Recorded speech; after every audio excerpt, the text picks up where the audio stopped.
Hey, what up, guys? I wanted to review a movie that I hadn't seen in a long time.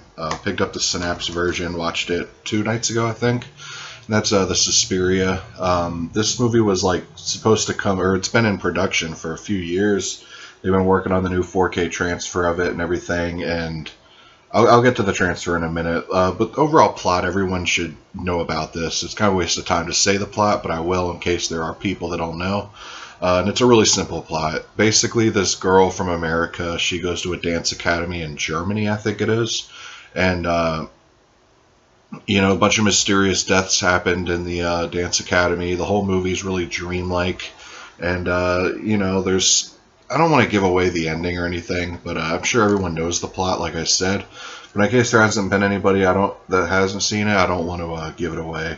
Because it's all revealed what actually is going on in this dance academy, like in the last 10-15 minutes.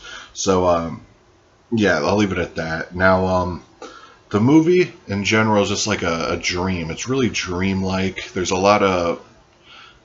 it's hard to explain. Just the colors of it, which everyone knows, is just beautiful to look at. Every scene, even if there's nothing going on, it's just really beautiful to look at. There's a death scene in the very beginning, which everyone should know about also. That's just beautiful. It has to do with stained glass on the roof and like really paint like 60s Herschel Gordon Lewis looking blood and everything.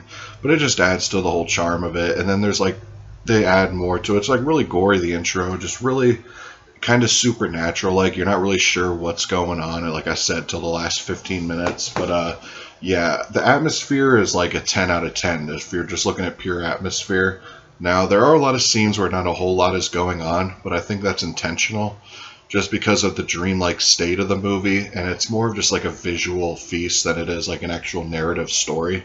Like, there's a lot of just weird stuff going on. Like, this thing with this blind guy just comes out of nowhere. It's really bizarre, but it adds to the story. Really cool.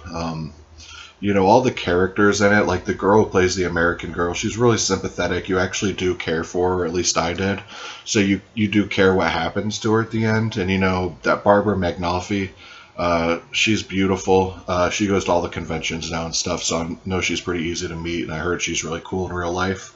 And then, you get a little cameo by Udo Kier, and the instructors at this dance school are really, they're cool. They seem nice, but there's something unhinged about them and all that, and then when it's revealed what's going on, you kind of get it. But the whole thing about this movie is just the color scheme of it, just the way like the angles and everything when they're just like walking down the halls, and there's just unnatural lighting, and there's this whole thing where she's getting fed food for an illness. That's all I'm going to put it at, and it's just really bizarre. Like a lot of like weird bizarro happenings in this school. I think this is a classic. I have a lot of more Argento films to watch in the next few days. I'm going to be reviewing a bunch of Argento films, but so far this is my favorite.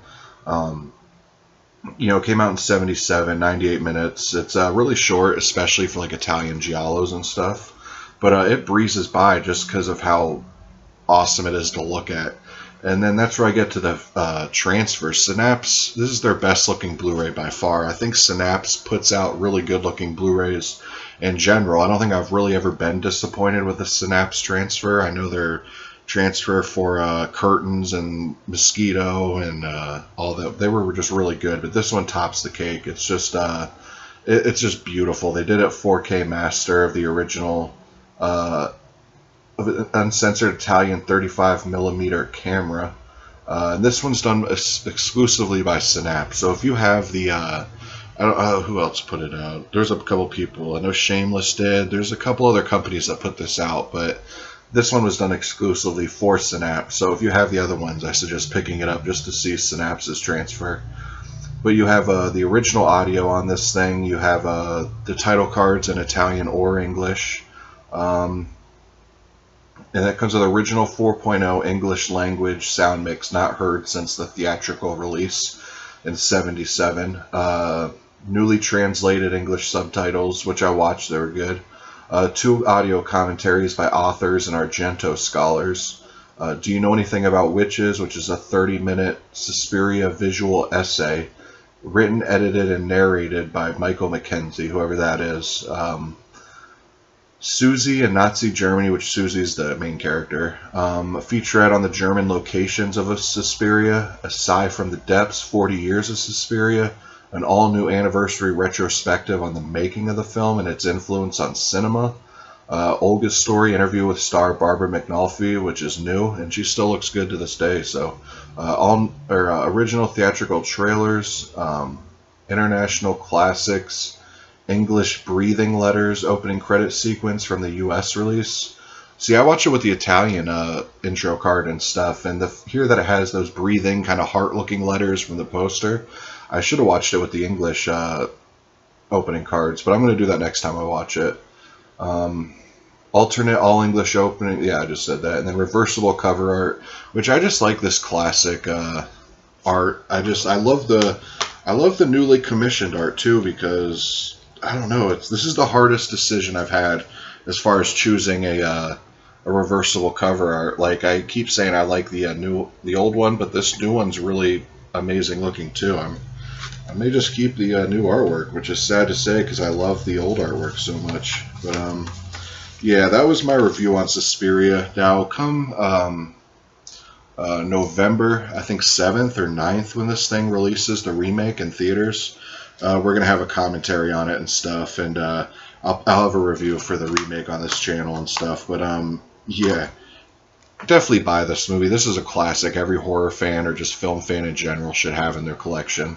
And especially if you're planning on seeing the remake and you haven't seen this one, definitely see this one. It'll probably have you appreciate the remake more.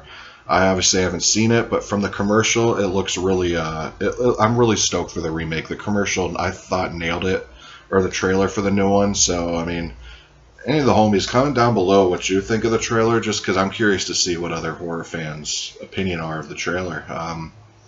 So yeah, I'm going to leave it at that. You'll hear more about Suspiria come November from me for sure, but that's just my quick review for now on this Blu-ray in particular. I think you could buy it for 25 bucks, whatever, and it's definitely worth that. I know it seems like a lot for, you know, a slimline case like this and stuff, but 25 bucks is definitely worth it for this thing. But anyways, guys, peace.